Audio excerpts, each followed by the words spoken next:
Assalamualaikum warahmatullahi wabarakatuh. Melakukan beberapa pelanggaran, sebut saja kesalahan, perintah tidak dijalankan, larangan tidak diindahkan, dengan tetap mengakui kalau itu kesalahan, dengan tetap mengakui kalau itu kesalahan lebih baik daripada melakukan satu pengingkaran terhadap kebenaran. Seperti apa pengingkaran terhadap kebenaran?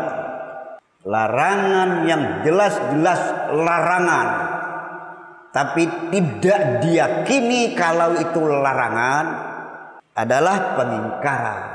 Perintah yang jelas-jelas perintah, tapi tidak diakui, tidak diyakini kalau itu perintah, adalah pengingkaran. Tadi saya katakan, melakukan beberapa pelanggaran, entah perintah tidak dilaksanakan atau larangan tidak diindahkan, dengan tetap mengakui kalau itu kesalahan, masih lebih baik daripada melakukan satu pengingkaran terhadap kebenaran yang memang yang datang dari Tuhan. Benar adanya bahwa itu larangan, benar adanya bahwa itu perintah, karena memang bersumber dari Allah, kemudian diingkari, ini sama artinya tidak mengimani. Dan cukup hanya dengan tidak mengimani satu ayat saja, satu perintah saja, satu larangan saja, yang jelas-jelas larangan, yang jelas-jelas perintah, tidak diimani itu, tidak dipercayai itu sudah cukup mengelompokkan seseorang ke dalam kelompok al-kuffar. Kafirlah dia karena keingkarannya, sekalipun hanya satu ayat. Untuk dibedakan, orang yang melakukan pelanggaran, dia tetap mengimani, masih ada peluang untuk dia bertobat, untuk dia minta ampun. Berbeda dengan orang yang tidak mengimani, dia baru dikategorikan, dikelompokkan sebagai mukmin muslim. Artinya orang yang mengimani, kalau dia mau mengimani, bisa dipahami? Bisa dipahami? Saya khawatir tidak dipahami ini. Melakukan pelanggaran tapi bukan keingkaran, itu namanya bermaksiat. Orang yang bermaksiat masih ada harapan untuk mendapatkan ampunan kalau dia memang mau minta ampun, kalau dia memang mau benar-benar bertobat. Tapi untuk orang yang mengingkari, yang tidak mengimani kebenaran, dia tidak mengimani, maka tidak bisa dikatakan sebagai mukmin, sekalipun hanya satu ayat. Bukan perkara yang kecil. Makanya iman itu menuntut keimanan yang total.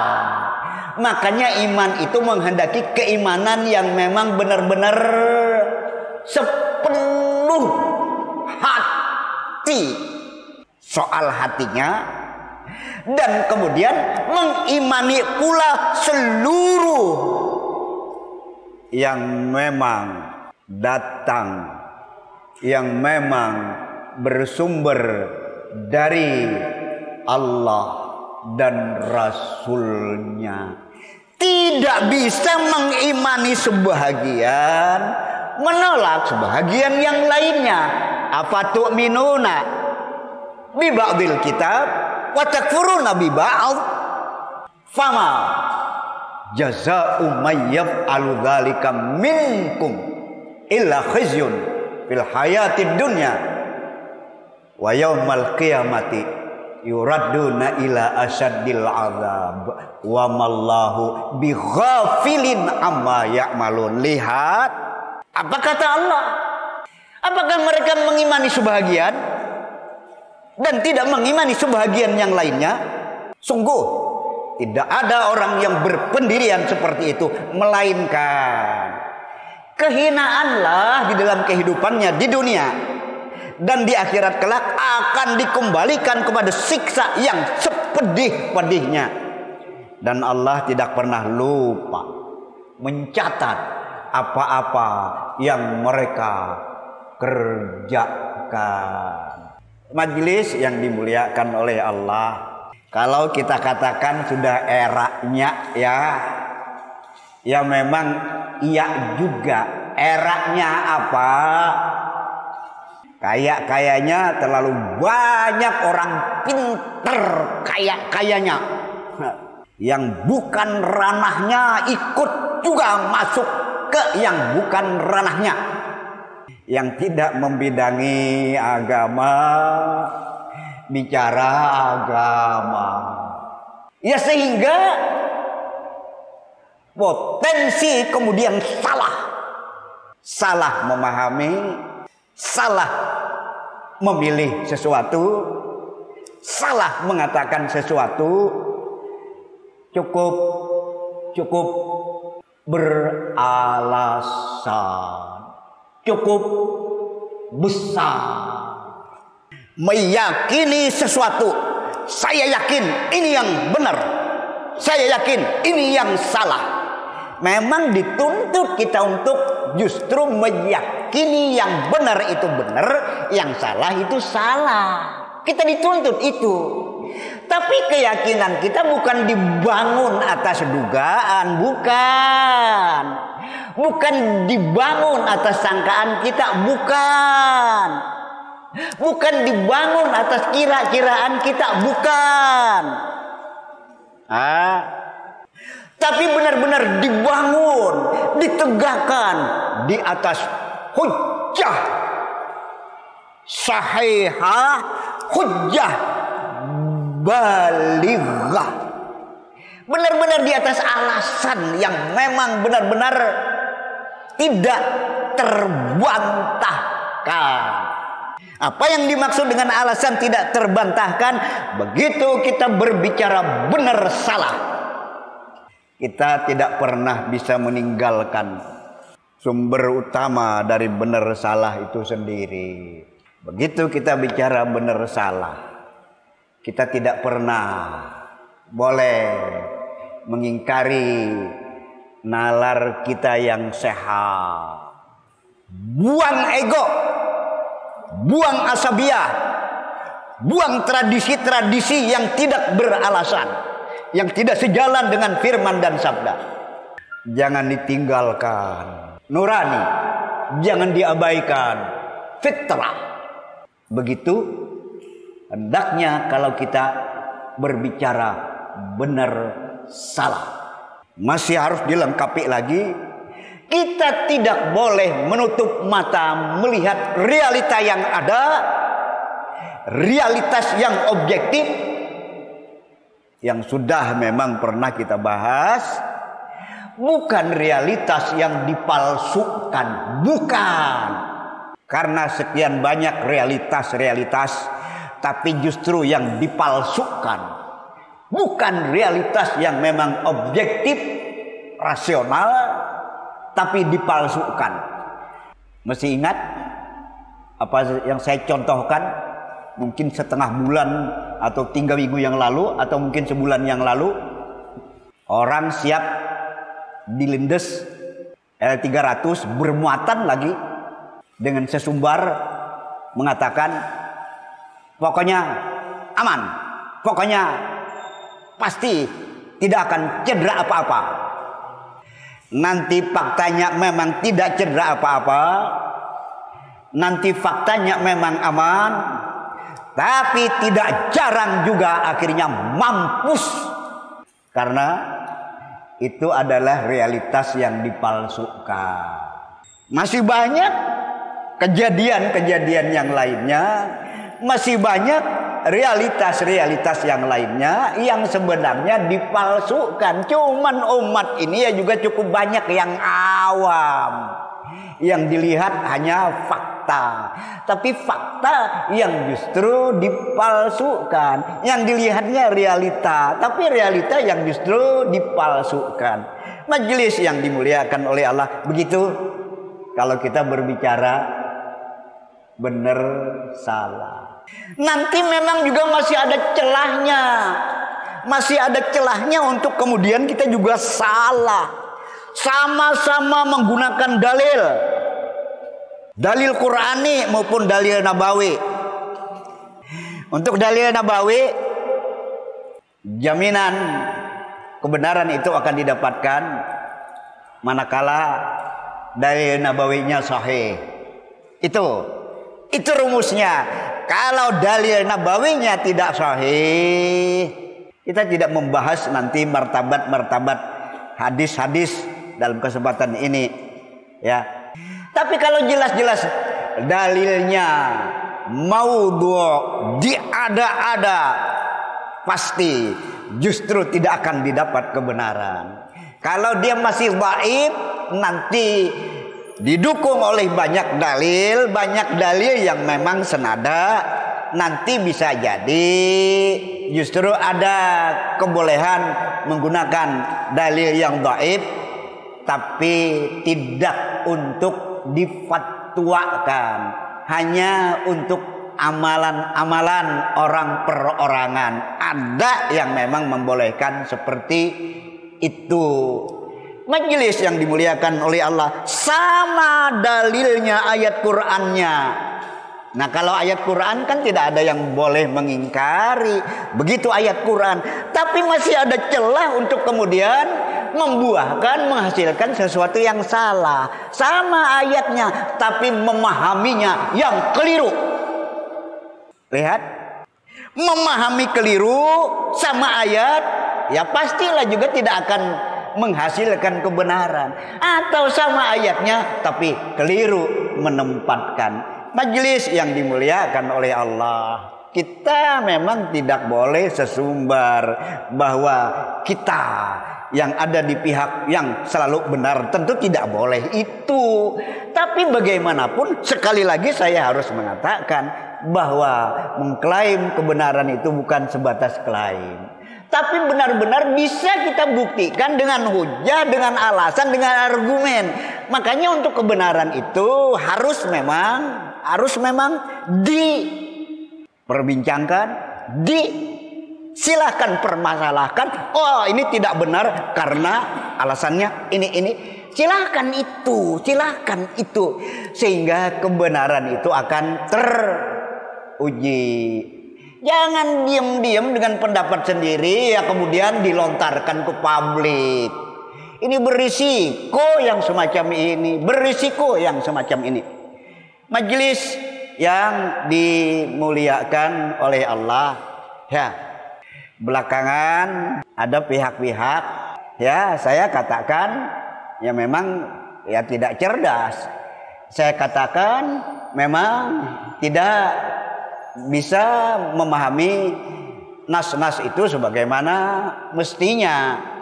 Tidak bisa membedakan antara caci maki dengan mengatakan yang benar itu benar, yang salah itu salah. Orang yang mengatakan yang benar itu benar, itu harga mati. Dan orang yang mengatakan yang benar itu benar, sesungguhnya bukan caci maki. Dan memang mengatakan yang benar itu benar bukan dengan caci maki. Dakwah bukan caci maki. Dakwah mengajak, dakwah memahamkan, dakwah menyampaikan.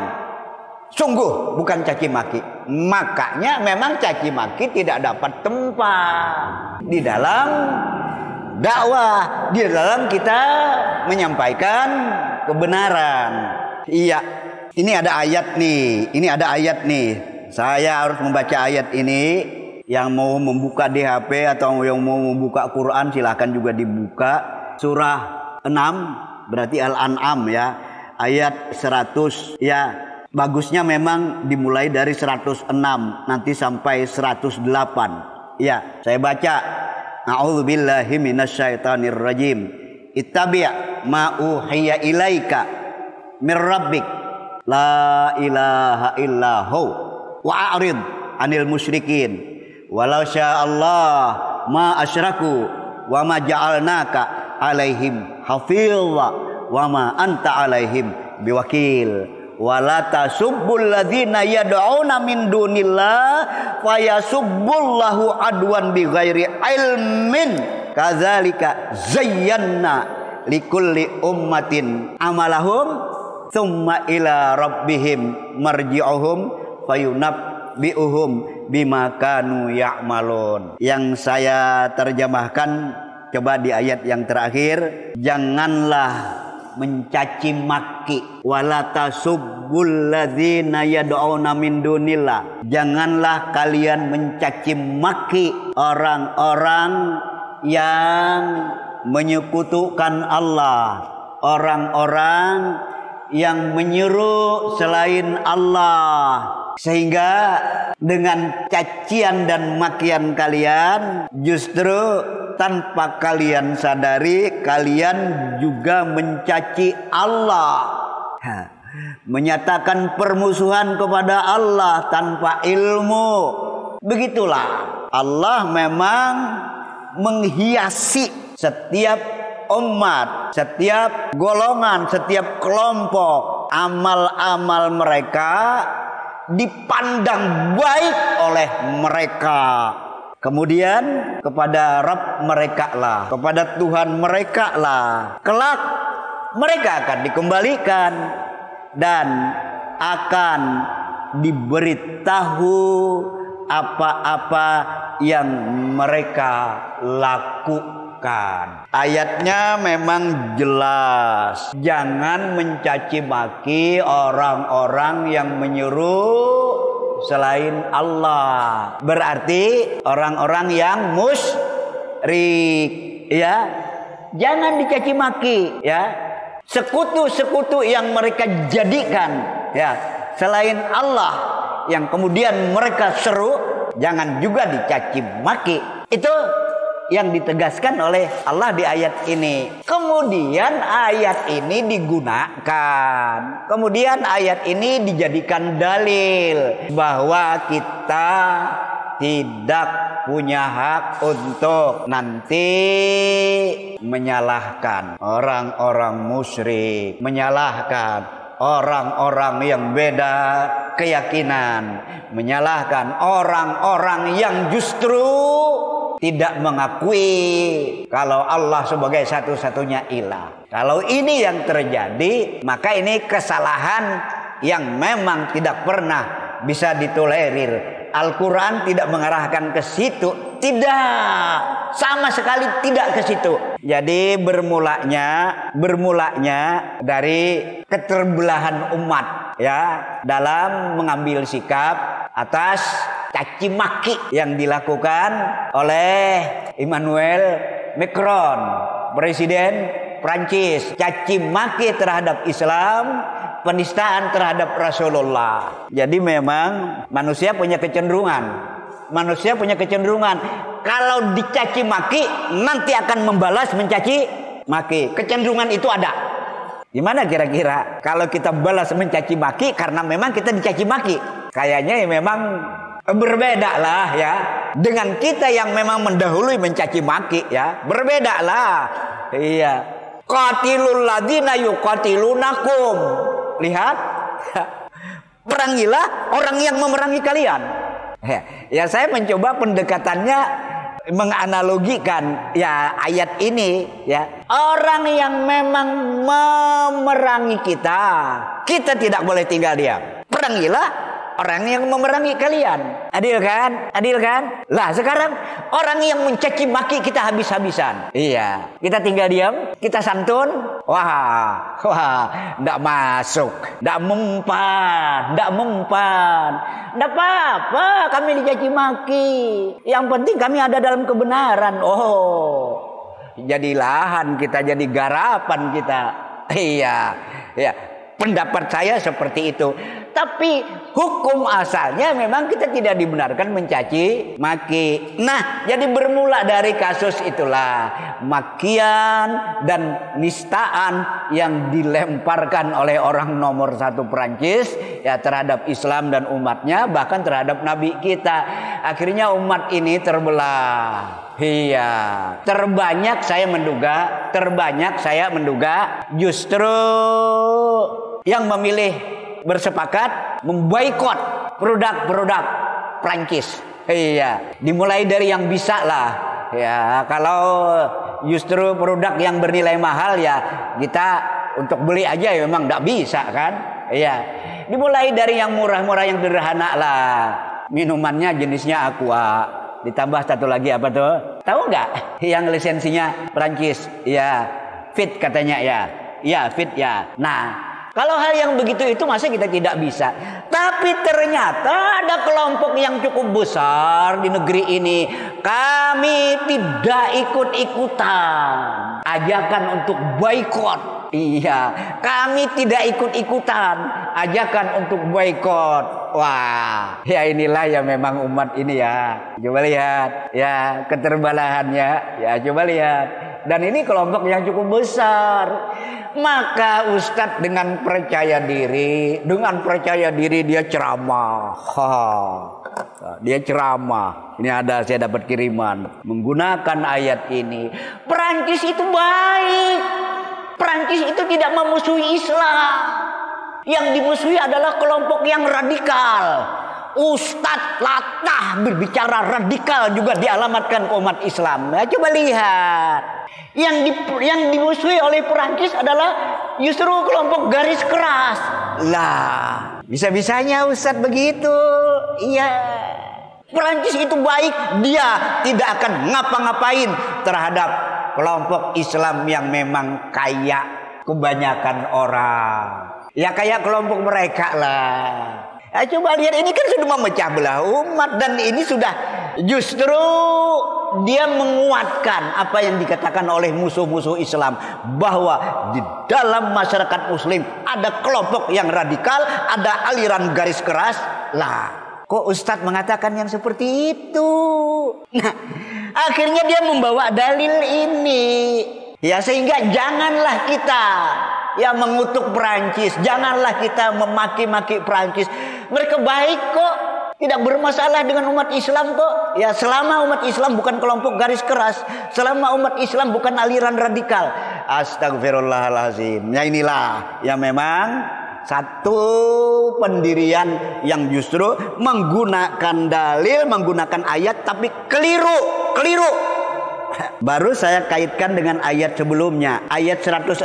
Coba saya terjemahkan 106. Ittabi' ma uhiya ilaika mir rabbik. Muhammad, ikuti apa yang Allah wahyukan kepadamu wahai Muhammad, bahwasanya tidak ada Tuhan selain Allah. La ilaha illahu, tidak ada Tuhan selain Dia. Dia dimaksudkan adalah Allah. Wa a'rid anil musyrikin, hendaklah kalian berpaling, hendaklah kalian menjauh, hendaklah kalian tidak justru berpihak kepada orang-orang musyrik. Jelaskan ayatnya, ayat 105, baru dilanjutkan ayat 106. Walau sya'allah ma asyraku, kalau Allah menghendaki mereka tidak akan menyekutukan Allah. Orang yang tidak membaca Al-Quran secara utuh, orang yang tidak memahami akidah Islamiyah secara benar, membaca ayat yang seperti ini, potensi terperosok memang juga ada. Coba lihat, walau sya'allahu ma asyraku, kalau Allah menghendaki ya mereka juga tidak akan berbuat syirik. Jadi kalau begitu, mereka berbuat syirik kan karena memang kehendak Allah. Kalau begitu, Aman ya? Aman ya? Bahasan akidah yang bab ini kan sudah beberapa kali kita ulang. Saya minta siapa yang bisa menjelaskan apa yang dimaksud walau sya'allahu ma asyraku. Ayo.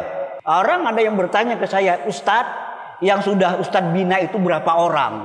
Waduh, ini pertanyaannya ini yang memang menuhuk namanya ini ya. Saya tidak bisa mengklaim itu ya. Saya tidak bisa mengklaim itu ya. Berharap iya. Ya karena kita hanya nyampaikan kan. Ya soal tangkapan orang berbeda-beda. Kesungguhan orang juga tidak sama. Tapi kalau untuk ayat-ayat yang seperti ini tidak dipahami, ya memang saya kasihan. Aduh, saya keringatan tapi tidak juga dipahami. Waduh, saya merasa ya ini mana salahnya saya ya. Ada yang bisa menjelaskan? Walau sya'allahu ma asyraku. Harfiahnya kalau Allah menghendaki mereka tidak akan menyekutukan Allah. Gitu ya terjemahan harfiahnya. Ada yang angkat tangan bisa menjelaskan? Kegagalan saya. Kegagalan saya ya. Saya sudah menjelaskan iradah ada dua, iradah syar'iyyah dan iradah kauniyah. Tempatkan ayat ini. Allah di ayat sebelumnya tidak menghendaki, lihat, wa'arid anil musyrikin, jauhi, berpaling, jangan justru mendukung orang-orang yang musyrik, harus menjauhi orang-orang yang musyrik. Itu keinginan siapa itu? Keinginan Allah, iradah syar'iyyah. Hukum syara Allah tidak menghendaki ada satu orang pun yang musyrik. Kalau musyrik justru neraka akibatnya. Keinginan siapa itu? Keinginan Allah. Lantas di ayat ini walau sya'allahu ma asyraku. Kalau Allah menghendaki mereka tidak akan berbuat syirik. Hati-hati memahami ayat-ayat yang memang senada dengan ini. Yang memang sudah kemauan Allah. Yang memang sudah maunya Allah saya tidak dapat petunjuk. Yang memang sudah maunya Allah saya tidak dapat hidayah. Yang benar aja. Sudah pernah memahami Quran enggak? Sudah pernah berusaha keras memahami Islam enggak? Jadi ayat ini ya justru adalah kaitannya dengan iradah kauniyah. Allah menginginkan secara hukumnya orang jangan musyrik. Tapi Allah tidak memaksa. Lah kok tidak memaksa? Iya, tapi risiko tanggung sendiri. Saya jadi teriak-teriak nih memahamkan ini nih. Ya kalau Allah menghendaki bukan tidak bisa. Kalau Allah menghendaki bukan tidak bisa. Tapi Allah tidak akan memaksa. Saya dulu mencontohkan kalau Allah menghendaki pencuri gagal bisa enggak? Coba, kalau Allah menghendaki pencuri tidak berhasil bisa enggak? Jawabannya apa? Ya bisa kan? Tapi faktanya pencuri ada yang berhasil, ada yang gagal. Kalau Allah menggagalkan setiap pencuri, pasti tidak akan terjadi yang namanya pencurian. Jadi Allah itu mengizinkan, memenuhi, mengabulkan apa yang memang manusia dengan pilihannya. Dan dia memilih dengan kesadaran. Kamu milih yang tidak benar ya. Sekali lagi, kamu milih yang tidak benar ya. Kayaknya Allah tidak cukup 2 kali. Kamu milih yang tidak benar ya. Iya, saya memang milih yang tidak benar. Ya udah kalau begitu. Jadi, kun. Ya maka jadilah. Maka wujudlah. Maka terlaksanalah. Disalahkan Tuhan. Disalahkan Tuhan. Sama sekali. Tidak ada alasan untuk menyalahkan Tuhan. Justru manusialah yang harus menyalahkan dirinya. Lah, coba lihat. Walau asyraku, walau sya'allahu ma asyraku. Kalau Allah menghendaki ya mereka tidak akan berbuat syirik, tapi dipaksa oleh Allah. Iya. Kalau begitu tidak ada yang namanya konsekuensi. Kalau begitu tidak ada yang namanya keadilan. Keadilan itu yang benar diberi ganjaran karena kebenaran yang dia tepati. Yang salah diberi iqab, diberi sanksi, ya, diberi punishment sesuai dengan kesalahannya. Adil kan?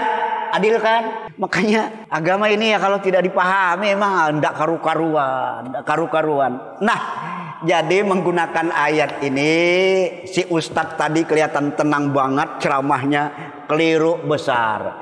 Jadi kesimpulan dia, ya Perancis itu orang baik kok, negara Perancis itu baik kok. Nah inilah yang terakhir, ya saya sudah mengoreksi dan itu memang kewajiban saya. Ya sebagaimana yang saya katakan sebelumnya, yang kita koreksi itu sebenarnya pikiran orang, ya, keyakinan orang kalau memang salah, tindakan orang kalau memang salah. Artinya adalah ya kita tidak tendensius ke orangnya, tidak. Ya karena yang namanya orang yang memang bisa benar bisa salah. Yang salah ya kita ke diri kita minta ada yang mengoreksi, ke diri orang ya juga kita selama bisa kita mengoreksi wajib kita juga mengoreksi. Apa yang saya maksudkan? Coba ada tulisan. Saya tidak tahu siapa orangnya, tapi tulisan itu udah telanjur menyebar. Dan ini salah 100%. Bagian dari tulisan itu, dan ini memang poin kesalahannya, iblis itu ahlul Quran. Salah. Bisa-bisanya mengatakan iblis ahlul Quran. Paham gak arti ahlul Quran? Iblis itu ahlul ibadah. Salah. Ini ngarang-ngarang kayaknya kemudian ditulis, disebarkan, atau dapat kiriman disebarkan. Nggak tahulah saya. Saya hanya ke materinya aja. Iblis dikatakan ahlu ibadah. Salah. Ahlu ibadah artinya orang yang rajin beribadah. Iblis ahlul ilmi. Ya ahlul ilmi itu ulama. Fatir 28, surah Fatir ayat 28. Innama yakhsyallaha min ibadihil ulama. Yang takut, benar-benar takut kepada Allah hanyalah ahlul ilmi, hanyalah ulama. Lah, iblis tidak takut ke Allah kok. Iblis bukan ahlu ibadah kok. Iblis bukan ahlul Quran kok. Bisa-bisanya ada yang mengatakan iblis ahlul Quran. Ya kemudian baru dibawa. Yang membedakan adalah iblis itu sombong. Maunya dia mendudukkan masalah di akhir, tapi sudah keliru di awal. Ya, sehingga mendudukkan di akhir ya tidak ada artinya. Makanya saya mencium ya ini ada tendensi tertentu. Janganlah nanti ya jangan iblis siapa tahu. Lah coba lihat, tendensius kan? Nanti ahlul Quran jangan-jangan iblis. Coba, enggak tendensius. Nanti ahlu ibadah jangan-jangan iblis. Apa tidak tendensius? Ya, kalau tidak terlalu paham agama, jangan ngomong agama. Berisiko. Saya sudah koreksi, ya. Ya, kewajiban saya sudah saya laksanakan. Itu benar-benar satu pendirian, satu omongan, satu tulisan yang sangat-sangat berbahaya. Ya, saya kira ini yang bisa saya sampaikan. Ya, pada kesempatan ini waktu memang sudah terlampaui. Ya, terima kasih dan mohon maaf. Assalamualaikum warahmatullahi wabarakatuh.